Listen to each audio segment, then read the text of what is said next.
Saya mempertimbangkan karena ini sudah menjadi fitnah di mana-mana, pencemaran nama baik, saya mempertimbangkan untuk melaporkan ini, membawa ini ke ranah hukum. Nah, itu salah lagi itu secara ilmu pidana, karena ini bukan fitnah personal, ini soal administrasi bernegara. Itu intinya. Jadi semua kecurigaan itu bukan fitnah. Jadi salah bila Pak Jokowi menganggap jadi fitnah. Tidak. Fitnah itu antar manusia, bukan antara warga negara dengan presidennya. Bukan, itu nggak ada fitnah di situ. Di dalam antara warga negara kalau berbohong atau menunjukkan hal yang merendahkan itu dianggap fitnah. Tapi ini warga negara dengan kepala negara. Nggak ada delik fitnah warga negara pada kepala negara. Jadi sekali lagi, itu deliknya akan kacau nanti. Itu artinya setiap warga negara mempersoalkan pejabat negara itu dianggap fitnah. Karena undang-undang ITE atau segala macam salah. Fitnah itu adalah dendam pribadi antar orang, bukan antara warga negara dengan kepala negara. Hubungan warga negara dan kepala negara adalah hubungan pertanggungjawaban legitimasi. Begitu dalilnya tuh. Moral call itu harus ada di situ tuh. Jadi sekali lagi jangan sampai ini jadi soal Pak Jokowi melaporkan sebagai fitnah, lalu lawyer-lawyernya mencari cara supaya itu fitnah. Itu ngaco sebetulnya itu. Saya mau jadi saksi ahli di situ untuk menerangkan bahwa tidak ada fitnah antara warga negara dan kepala negara. Itu prinsipnya. Jadi kita diminta masuk, tapi sebelum masuk di depan pintu gerbang itu kita ngumpulin kamera sama HP dulu. Terus ajudannya Pak Jokowi keluar bawa map 2 ya. Terus di situ ada yang satu isinya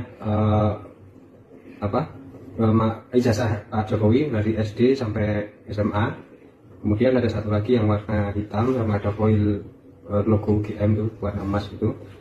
Di situ isinya ijazah S1-nya Pak Jokowi dari Fakultas Kehutanan. Iya, kita tuh kemarin teman-teman waktu kita datang awal, kita tiba-tiba disuruh masuk sama Pas Pampres. Kita disuruh masuk tanpa tas, kemudian tanpa HP. Jadi kita cuma masuk pakai ID card aja. Kemudian waktu sampai di dalam, ternyata Pak Jokowi minta ketemu sama kita. Katanya mau menunjukkan ijazah aslinya gitu, khususnya ke wartawan gitu. Waktu kita masuk, Pak Jokowi bercerita bahwa Pak Jokowi mengatakan bahwa beliau itu memiliki niat untuk menunjukkan ke kita ijazah aslinya itu semalam sebelumnya.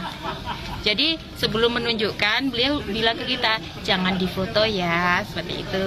Ya buat apa dua diperlihatkan, sekaligus saja kan difoto kan. Kalau dia betul-betul otentik, difoto dengan kamera jadul pun akan dianggap otentik karena dipersilakan oleh Pak Jokowi untuk didokumentasikan. Jadi justru dengan tidak didokumentasikan, maka bertambah lagi kecurigaan publik. Kenapa Pak Jokowi hanya memperlihatkan ijazah itu? Bukankah ijazah itu bisa juga difoto untuk dianalisis secara lebih forensikal oleh Roy Suryo, oleh siapa segala macam itu yang ahli di situ kan.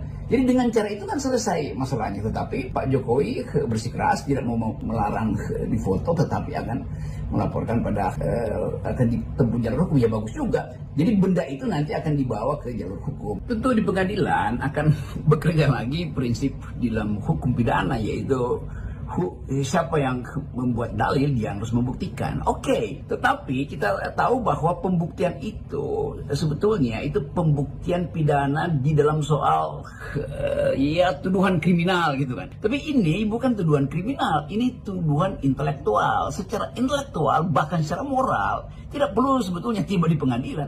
Kan tinggal Pak Jokowi datang mengatakan, ini loh ijazah saya, kalian memilih saya terpilih 2 kali sebagai presiden dan kalian ingin saya perlihatkan, dengan rendah hati saya beritahu ini ijazah saya, selesai masalah. Kalau dibawa ke pengadilan, maka mereka yang menuduh mendalilkan itu harus membuktikan. Padahal ini bukan urusan, kan pengadilan itu urusan antar individu tuh, bahwa ada crime maka dilaporkan. Ini bukan soal crime, ini soal moral call untuk memperlihatkan kematangan seorang pemimpin. Sebagai seorang nobel, seorang yang mulia itu, dia akan anggap bahwa buat apa ke pengadilan?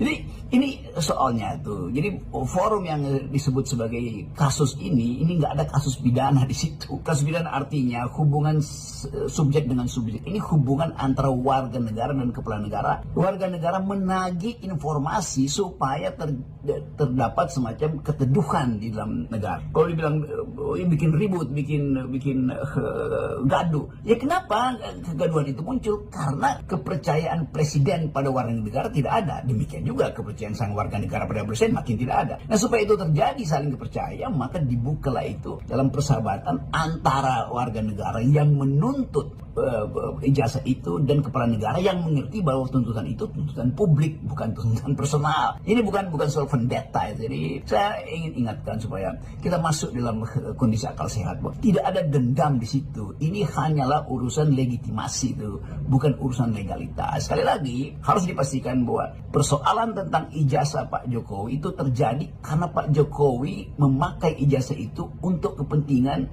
pemilihan wali kota, gubernur, dan presiden. Jadi ini urusan administrasi publik, itu intinya. Nah, kalau orang mencurigai, maka itu artinya orang merasa bahwa ada satu proses yang mungkin tidak ditempuh secara benar, yaitu KPU, mungkin KPU Solo, KPU Jakarta, atau KPU Nasional hanya melihat fotokopinya. Kan itu juga soal yang mesti diyakinkan, supaya ada keyakinan moral bahwa Joko Widodo waktu mendaftar betul-betul tiba dengan kejujuran. Itu soalnya, hanya itu aja kan.